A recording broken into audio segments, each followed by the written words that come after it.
Last two.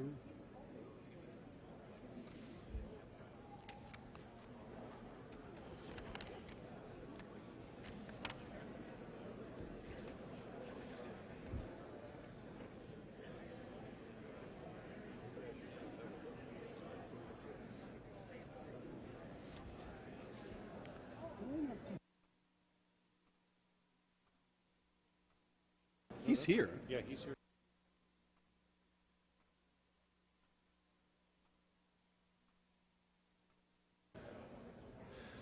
Good evening, ladies and gentlemen. Perhaps if everybody can be seated, we want to get started.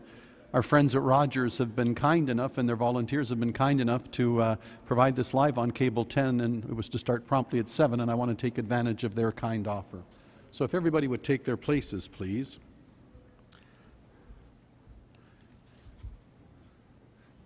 Marvelous. Well, good evening all and welcome. This is the open house for the Hurontario Light Rail Transit Project. I have the privilege of being your Master of Ceremonies. I'm Councillor Nando Yanika, and I also have the privilege of being the Chair for the Hurontario Light Rail Transit Council Ad Hoc Working Group. We have a very, very special guest this evening, though I understand he may be somewhat delayed. Minister Del Duca was told us he had a very tight schedule, but the Minister of Transportation did want to pop in. I was hoping to deal with him first, so if you'll indulge me, I'm going to bounce things around, and if the Minister does make his way in, we will acknowledge him, and certainly great praise and thanks for the provincial government, but I think the Mayor will be looking after that. This is the point where I now say thank you, Minister Del Duca, for your comments, but I think I'll go right past that. So in continuing on with our program, what a transformational time this is for the City of Mississauga, and what a privilege it is to be a part of it. Tonight's open house is to raise awareness of the project and help answer questions you may have about the project. I just want to reach out and tell you, when I suggested to my council colleagues to hold this open house in the spring, there's a word I love, perfunctory. You go through the process just to be sure that you can say you went through the process. I didn't know it'd be the final game of baseball tonight perhaps, but it looks like it won't be. And yet look at all the people that attended. So we're very grateful to you for your commitment, and we're so glad that we thought to have this event, and you're a testimonial to the fact that it's already been a huge success. I would like to take a moment to acknowledge the members of our council who are with us this evening, and now this gets a little choppy, so I hope I get this right. Let me first acknowledge my colleagues on the Transitional Light Rapid Transit Ad Hoc Working Group that are here with us this evening, and I'd ask them to stand, please. Councillor Tovey, Councillor for Ward 1. Thank you. Councillor Kovac, who also sits on our committee, Councillor for Ward 4. And Councillor Parrish also sits on the committee, but she's not here now. And of course, the Mayor sits on our committee as well, but more from the Mayor later. Thank you. I also see Councillor Chris Fonseca here from Ward 3. Councillor Fonseca, thank you very much for being here. And from our list of dignitaries, I know we'd acknowledge Minister Sousa. We were expecting Jagmeet Singh. We were also expecting Amrit Mangat. But Deepika Demerla has been good enough to join us. Deepika, please stand up and be acknowledged. Thank you very much. Deepika, the member for Mississauga East Cooksville. Okay, I hope I've gotten that right. By the way, we also were expecting Harinder Takar, the member for Mississauga Arundel, and Bob Delaney, and perhaps they're just on their way. Also now, and you couldn't hope for better partners than this, I do want to acknowledge some of our friends from Metrolinx. So I take this opportunity to introduce John Jensen, Chief Capital Officer. John, welcome. And I think a member of the board has also been good enough to attend. Howard Shearer is here. Howard, welcome, and thank you very much. Moving on, a full house turnout from our senior management team. And for a change, you get to stand up and be acknowledged. You're the quiet ones that nobody knows who you are, but you're going to find out tonight. We have our city manager, Janice Baker, here. Jeff Wright, the Commissioner of Transportation and Works. Planning Commissioner Ed Sajecki.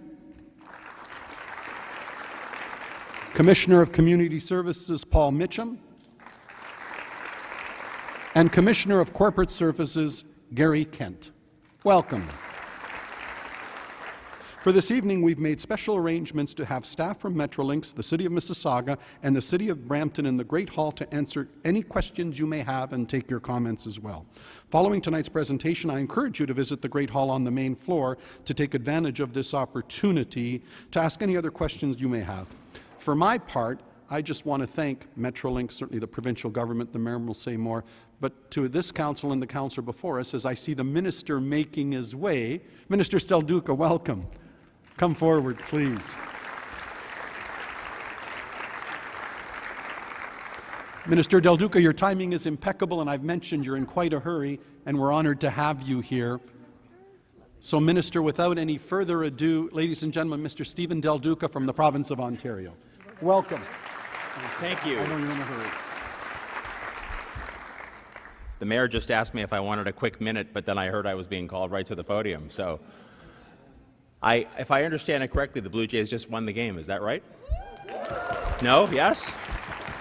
Oh, no, I'm being told there was one more out. That's 5 minutes ago. What's that? Oh, it's 5-1 for the Jays. Okay, that's the good news. So, really happy to have the chance to be here with all of you tonight. Now, the mayor knows this, and some other members of council and others who are passionate about transportation and transit infrastructure will know that I've served as Minister of Transportation for about 2 years and 5 months, and I got to tell you this, I love coming to Mississauga to talk about transit. And I do that. You deserve a round of applause, by the way, for that, because every time I come out here, there is interest, there's enthusiasm, there's excitement. So I wanted to say thank you to all of you for being here tonight, and thank you to Mississauga for being such strong supporters of making sure that we get shovels in the ground, that we actually demonstrate progress to the people who elect us provincially and, of course, elect the mayor and members of council locally. So I'm here technically to provide a bit of an update from my perspective with respect to the Hurontario LRT project. You know that already. And there are official remarks. I'm going to go through the first paragraph or two. It's very short. And then I'm going to do just a couple of minutes of stuff or content for you about why this is so important to me. So the first thing that I wanted to update you on, and I'm not sure if this was already discussed before I arrived here tonight or if you would already know this. I know some of this has been out on social media a little bit earlier today, but I am pleased to tell you that our government has taken, of course, a major step forward, generally speaking, in the Greater Toronto and Hamilton area with this project, with the Hurontario LRT. And today, specifically, Metrolinx and Infrastructure Ontario issued what's called the Request for Qualifications for this transformational project. The Request for Qualifications, or the RFQ, is the first step towards selecting a team to deliver on this critical project. So, with the issuing of the RFQ today, we are one step closer to breaking ground on a transit project that will directly benefit Mississauga, Peel, Brampton, and also, frankly, the entire Greater Toronto and Hamilton area. The rest of the remarks in this binder are sort of the standard talking points. I'm going to veer, much to the chagrin of my staff who are in the room, I'm going to veer off the prepared remarks just to tell you that making the announcement a number of months ago regarding the Hurontario LRT was actually the first, from what I recall anyway, it was the first of a number of significant announcements that the provincial government made, and municipalities around the Greater Toronto area, the Greater Toronto and Hamilton area. And again, it was a day on which there was literally, there was tangible excitement and interest and enthusiasm at the announcement. And I would say to you, I grew up, of course, I represent the riding of Vaughan in the legislature, so I'm a fellow 905er. I grew up in Etobicoke before we moved up to Vaughan when I was about 15 or 16 years old, not far from Centennial Park. That's where I grew up before moving up north of Steeles. So I'm fond of saying, because it's true, I am a lifelong resident of the Greater Toronto and Hamilton area. And, you know, the one thing that's been most important for me over the last 2 years and 5 months, and I mentioned this just a second ago, having lived in this region my whole life, having witnessed chronic underinvestment for far too many years by all levels of government and all political parties. It's not a partisan comment. It's not a comment that's targeted at one or other levels of government. We all have had, I'll say, collective responsibility for that chronic underinvestment for too long.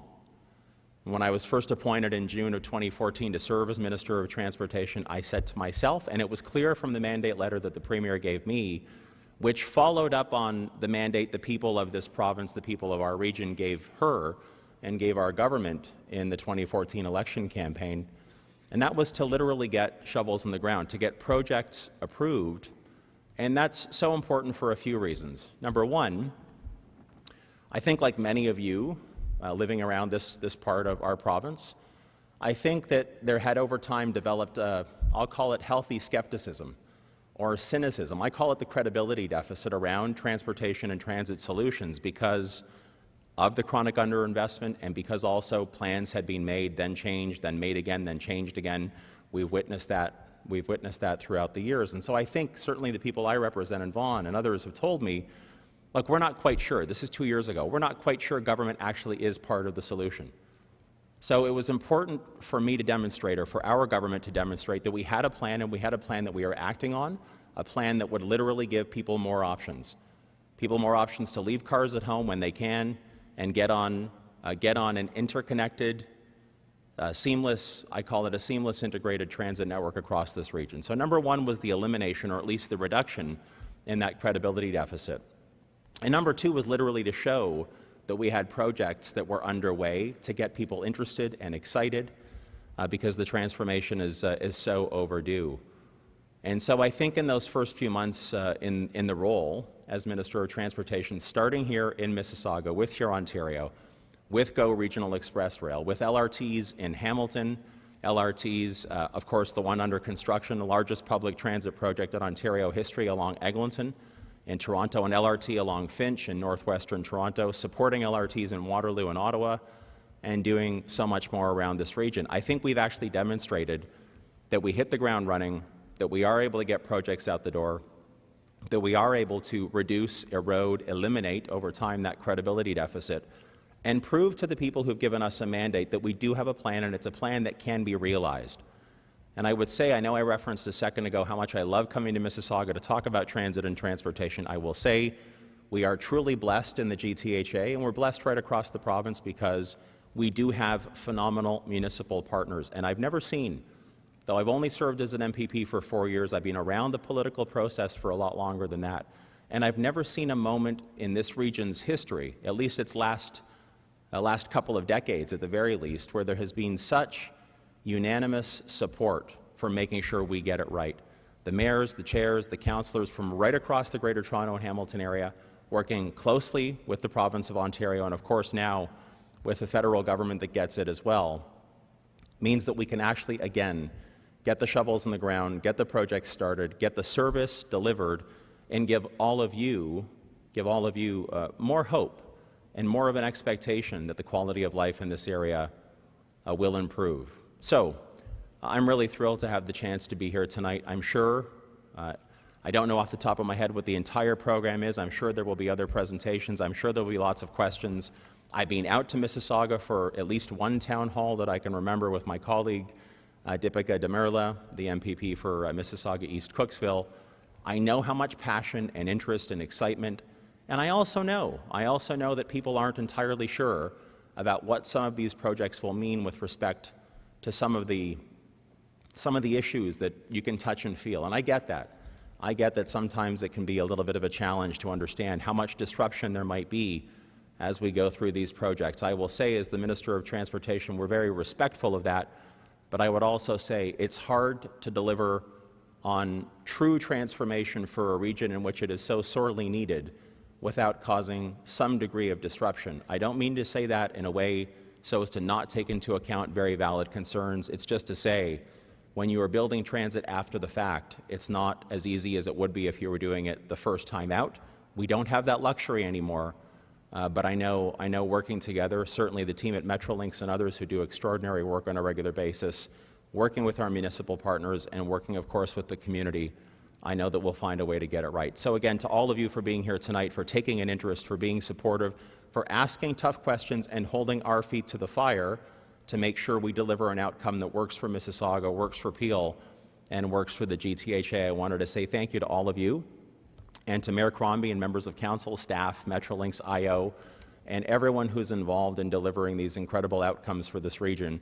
I wanted to say thank you for partnering with us, for working with us, and for giving me the chance to work with all of you collaboratively so that we can truly transform the GTHA, that we can truly build that integrated and seamless transit network. So in a few years, not that many years from now, in a few years, we will all look back and say that, again, collectively, we produced something pretty magical for a community in which it is very well deserved. So thank you very much for being here tonight.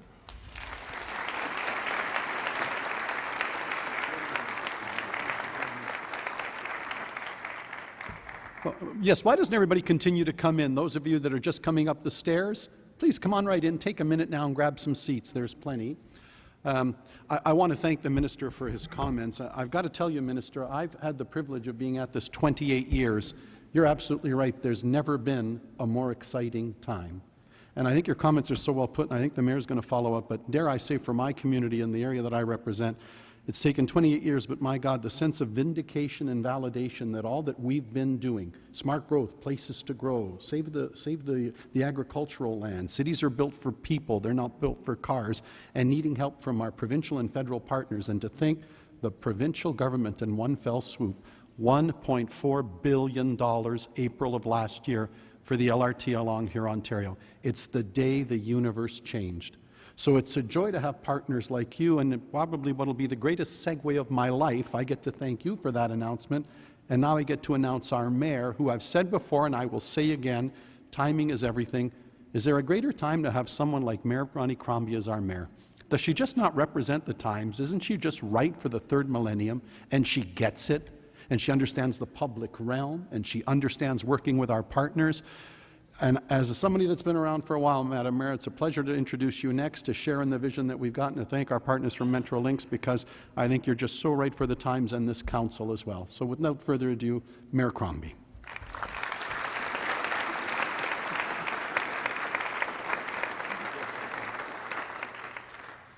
Well, wasn't that lovely? Thank you. Welcome, Minister Del Duca, Minister Damerla. You know, it's always a great day when Minister Del Duca is in town, because it always means great news for us. So I wanted to say welcome to our Metrolinx colleagues, my council colleagues, and to all the residents that joined us here tonight. I hope you find tonight very worthwhile and very informative, and I know we'll have an opportunity to answer all of your questions.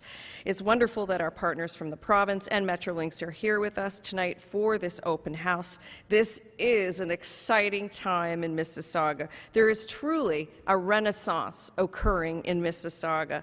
The light rail transit project will be, as you heard, transformational for our city. It will update how our city moves, how we grow, and how we thrive. The LRT will also keep our young people in our city and attract new people and new business investment as well. Much of the expected growth and the jobs expected in Peel region will happen right here in Mississauga, and we're seeing it right now. The number of companies that choose to do business here in Mississauga has reached over 86,000. Can you imagine? 86,000, plus 73 Fortune 500 companies and 1,200 multinationals. We are a place people want to locate. We are a place that people dream to and aspire to live in. Some of the most pressing priorities facing Mississauga have to do with how we commute.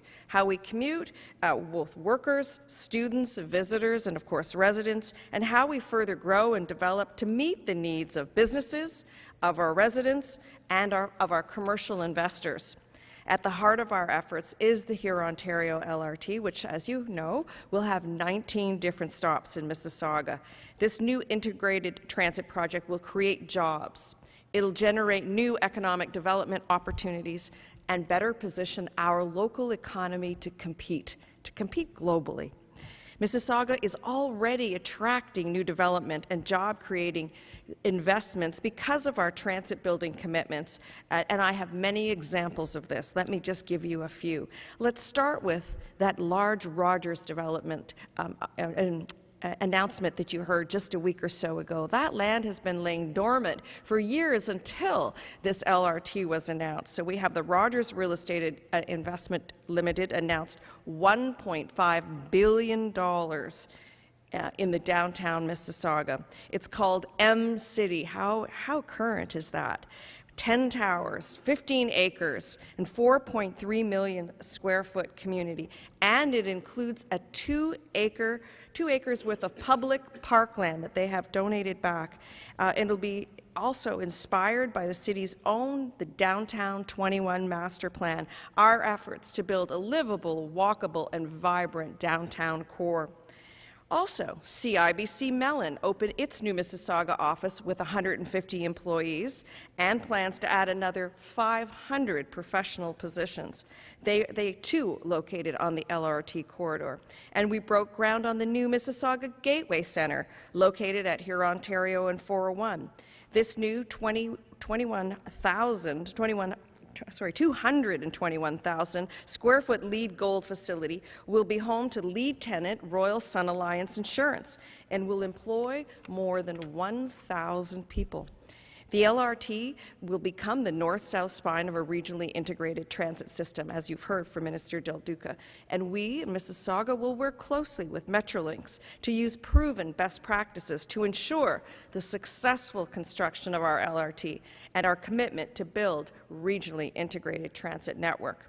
There are many ways to travel in and through Mississauga offered by various organizations. The city operates and maintains MyWay Transit.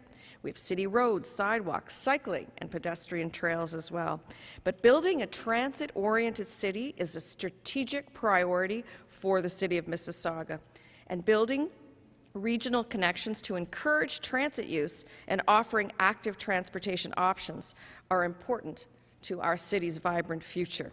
Many of the city's key projects and initiatives are connected with the LRT project. Our dedicated ward councillors along the corridor are showing great leadership, especially with the projects the Hurontario LRT will connect with. Jim Tovey, who's here with us tonight, Councillor Tovey's efforts with Inspiration Port Credit will enhance and protect the community in the south. The face of the south of Mississauga will change forever with projects like Inspiration Port Credit, Inspiration Lakeview, One Port Street, and the Imperial Oil Lands. Councillor Parrish brought forward a resolution passed by Council calling for a plan to see a minimum number of affordable housing units in future buildings with a focus on the LRT corridor, the north-south spine of our community. We're very concerned that that land is being gobbled up by investments and they'll bring condos, and people will not be able to live and work in their own community. So we're taking a very serious look at that and expect a report by Council back by December looking at this very critical issue of affordable housing here in Mississauga. Councillor Parrish is also leading us on the Britannia Farm investment. We have beautiful 200 acres of farm, but yet the frontage will be severed to ensure that there can be some development to help maintain the farm for the long term, to preserve its beauty. Under the leadership of Councillor Unica, who you've been hearing from, and Councillor Kovac, who's here with us tonight, we have Vision Cooksville, we have the Downtown 21 plan, and we have Dundas Connects. Metrolinx is now looking at the Dundas Street corridor to see if it will be appropriate for higher order transit. So we're seeing plans for world-leading residential and commercial communities that will shape Mississauga's future identity. It will change our landscape forever, folks. As you can see, we have much ahead of us, and we will accomplish it with our partners, both the province of Ontario and at Metrolinx. So tonight, I hope you take an opportunity and learn a little bit more about the LRT. Ask your questions. We have a team from the city and Metrolinx here on hand with their display boards, and they're willing to entertain any of your questions. I encourage you to spend some time downstairs in the Great Hall following this presentation. And thank you. Thank you to all of you who have come out tonight to participate, or for those of you who are watching tonight on Rogers, for being part of Mississauga's very bright and vibrant future. Thank you.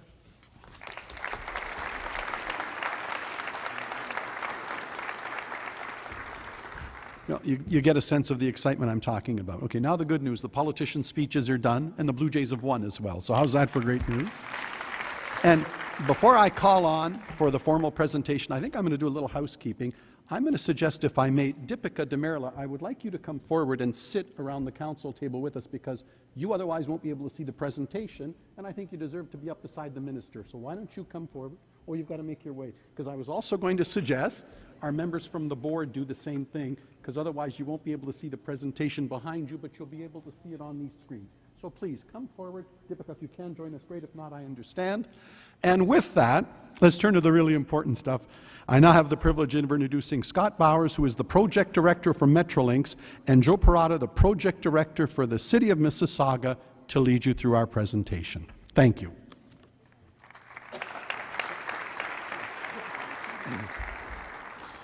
Thank you, Councillor Anika. I'd like to welcome everybody again on behalf of the project team to this open house tonight regarding the Hurontario Light Rail Transit Project, or as we call it, the Hurontario LRT. My name is Joe Parada. I'm the project director from the City of Mississauga, and I'd like to thank our distinguished guests for attending tonight, as well as all the members of the public who have joined us here.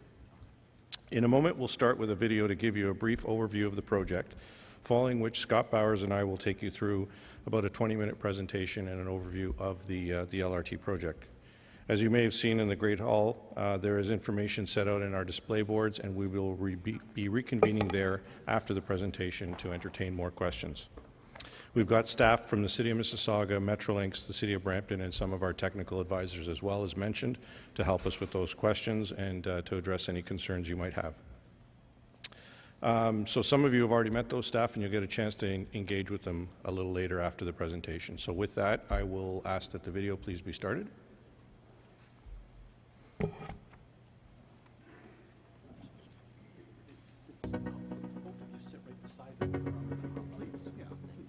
Today, Ontario is investing in new public transit to help our cities to stay competitive with the rest of the world, including billions of dollars in rapid transit in the Greater Toronto and Hamilton area.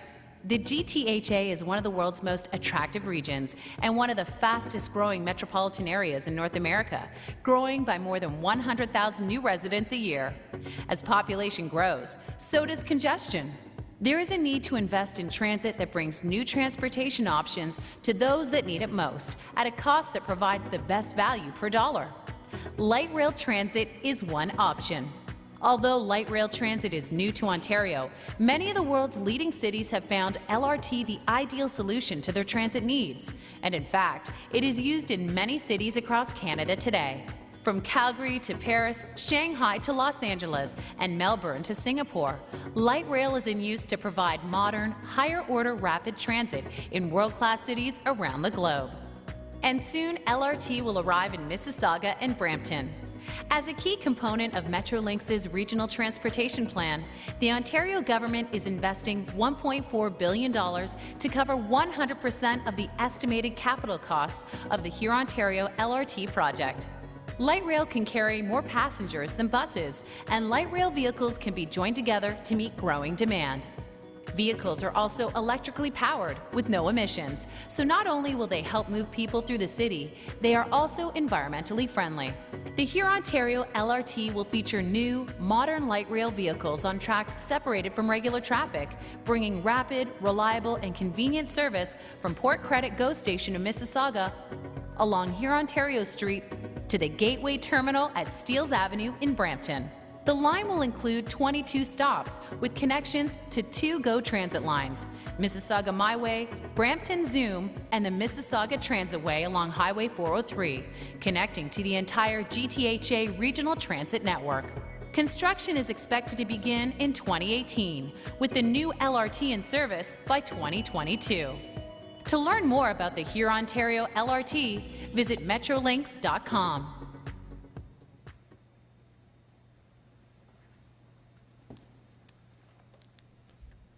So you've heard a little bit about the project running between Port Credit GO Station in Mississauga and the Great Gateway Terminal in Brampton with 22 stops in total.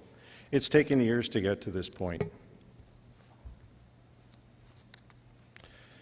In 2008, the Hurontario Main Rapid Transit Project was identified in Metrolinx's regional transportation plan called The Big Move as a priority project. Between 2008 and 2010, the Hurontario Main Street Master Plan Study was the first stage in a lengthy process to identify the preferred option.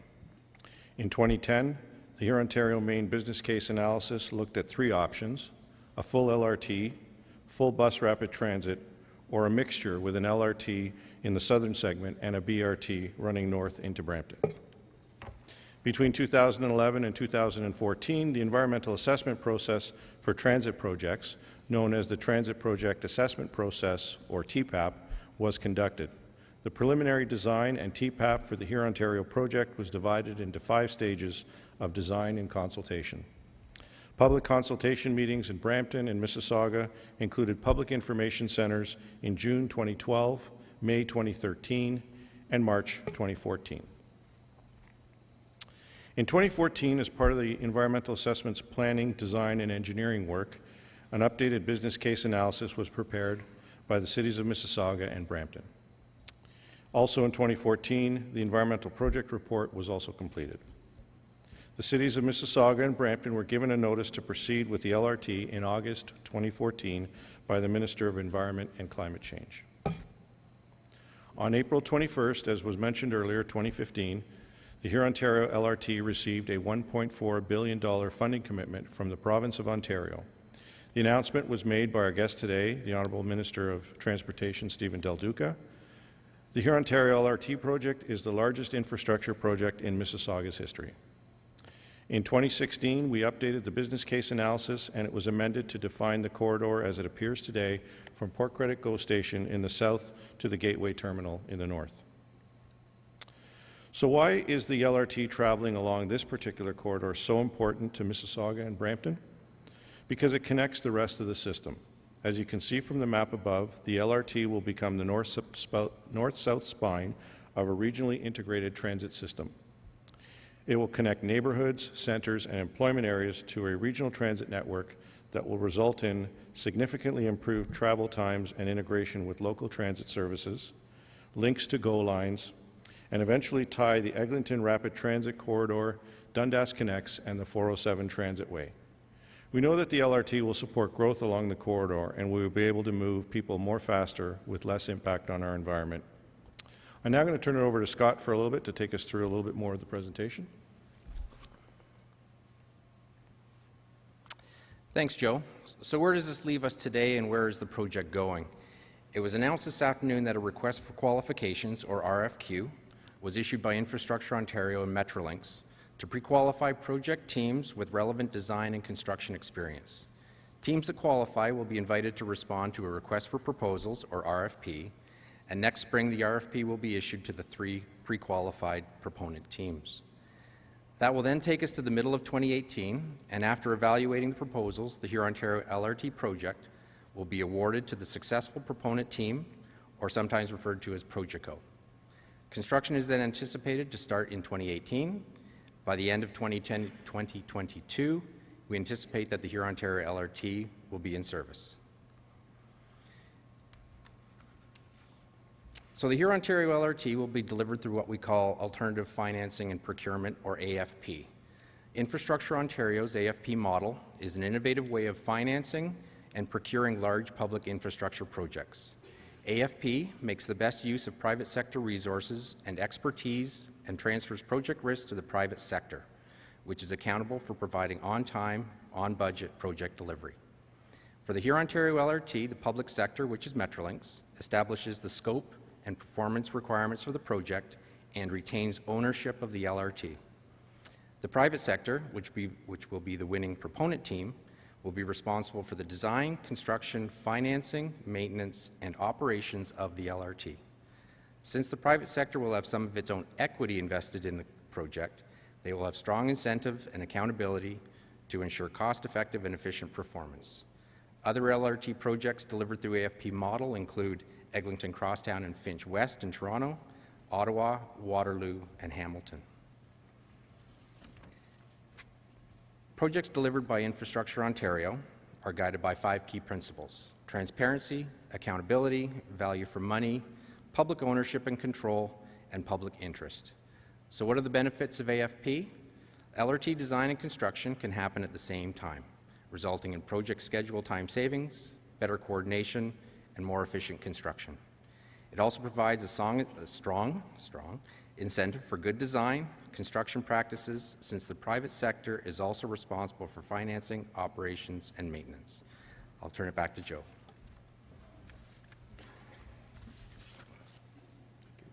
Thanks, Scott. Oh, sorry. So this slide's intended to give you an idea of what the corridor is intended to look like in the future. And it's not just tracks or trains and stops. It's cycle lanes, walking areas, mixed-use development, and landscaping to make it easier for residents and visitors to find their way safely along the corridor. The system will be fast and reliable, traveling in a dedicated guideway. You could travel from Port Credit Go to City Hall in approximately 20 minutes during the peak period. Wait times will be short. The LRT will run typically every 5 minutes during peak periods and every 10 minutes throughout the rest of the day.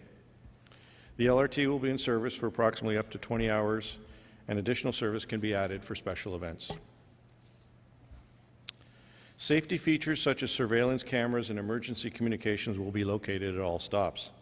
There will also be passenger assistance alarms and emergency voice communications provided on all light rail vehicles.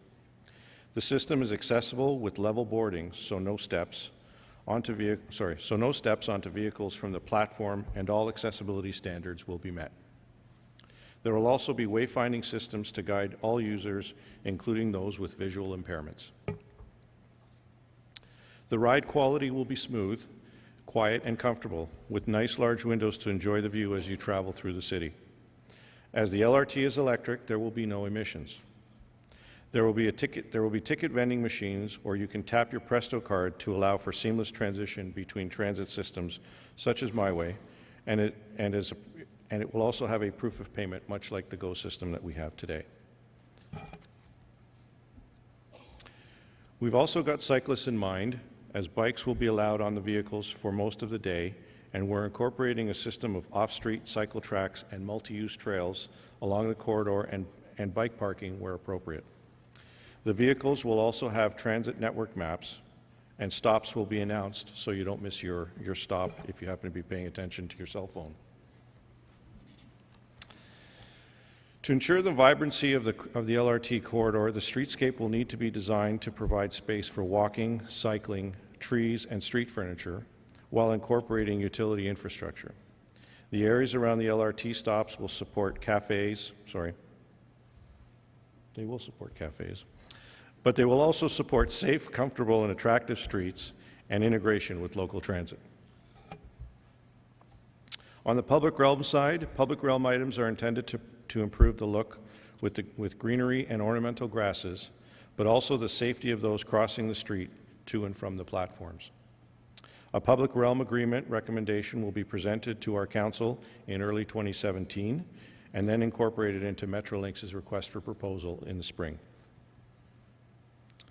Tree removal is necessary to build the LRT project.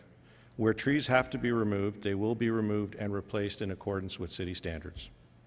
Mature and healthy trees that are not in conflict with construction will be protected during that construction period, also in accordance with city standards. The Metrolinx commitment to design excellence is grounded in the belief that all aspects of its system can deliver design quality and functionality at the highest level. Metrolinx's design excellence team is working to develop the Hurontario LRT Design Excellence Principles and Requirements document to provide strategic design guidance and direction for proponent bid teams. It is reinforced by key evaluation criteria to ensure the LRT project will be built to a high standard of architecture, stop finishes, and overall quality. When consulting stakeholders and looking at ridership forecasts, Mississauga made a decision to create 3 categories of stops. The decision was made to improve the look and ease of use of the system. As you can see here, there are 3 categories of stop types proposed for the Hurontario alignment. The Level 1 stops represent the base design for locations along the LRT corridor associated with stable areas, generally lower densities, and areas of the corridor that connect with local neighborhoods. Level 2 stops are to visually express destinations along the corridor that are significant citywide. And finally, Level 3 stops characteristically represent important gateways to the city that symbolize points of departure and arrival. It's important to note that the stop hierarchy in Brampton is currently under review, and details will be shown at future public meetings in Brampton. Scott?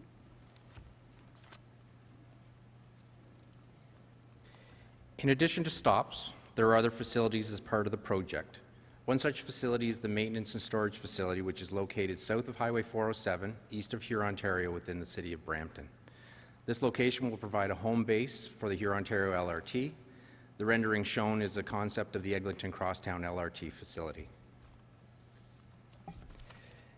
The more we know about what's buried under Hurontario Street corridor, the greater the safety and efficiency of the construction process. Work crews have started gathering critical information for the LRT, and any impacted utilities buried under the roadway will be moved as part of the project. It's also critical to identify any other potential challenges to determine key requirements for the request for proposals.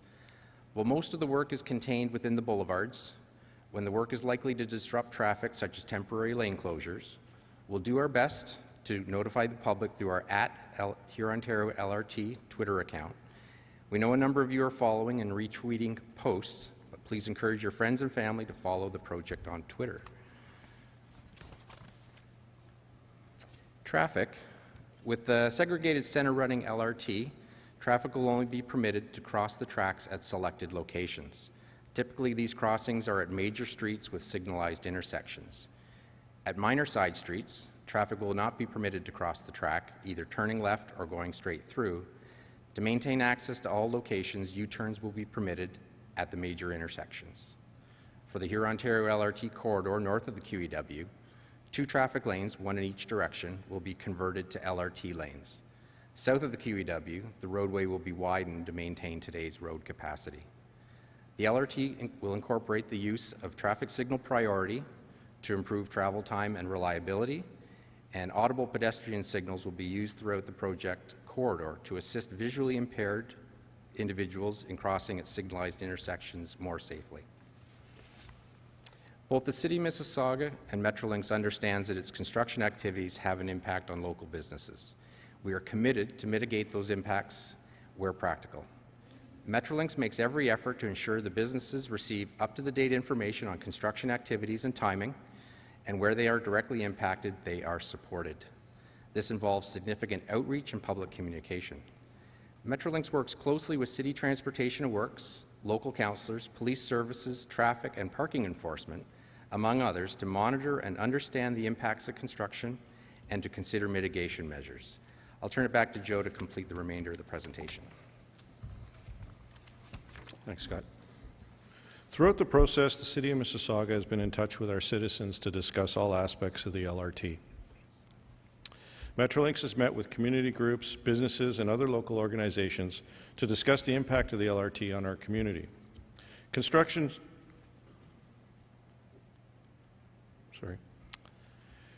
is not fun when you live right next to it, even more so with a project of this magnitude. To ensure the residents and businesses local to the Hurontario corridor in Mississauga are informed, 4 LRT corridor committees will be established to meet 4 times per year. Sponsored by the local councillors in each of the 4 areas, the committees will include a mix of local residences, businesses, and community groups representing wards 1, 4, 5, and 7.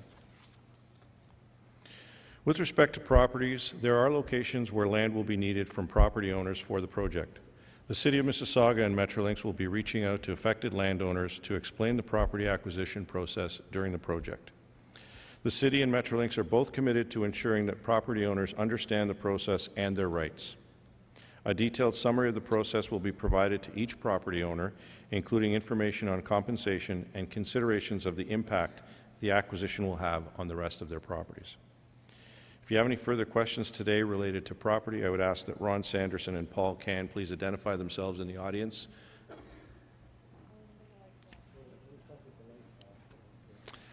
Both Paul and Ron will be in the Great Hall after the presentation, and you can speak to them directly if you have any questions regarding property. This concludes the formal part of our presentation. If you have any questions, please feel free to ask any member of our team in the Great Hall. Please note that open houses with the City of Mississauga and Metrolinx staff have also been scheduled in each of the 4 wards along the corridor. If you know anyone that was not able to attend tonight, please encourage them to come out to one of the following open houses. Also, more information, including the various studies mentioned at the start of the presentation, can be found at metrolinx.com. And you can also email us at hurontariolrt@metrolinx.com or follow us on Twitter at hurontariolrt. If you have any time to fill out a quick survey, we have some forms in the Great Hall for you and would appreciate your effort to do so. Again, I'd like to thank our distinguished guests, members of council, our leadership team, and our partners at Metrolinx for joining us this evening. And I would invite everybody to return back to the Great Hall where we can continue the discussions. Please have a great evening.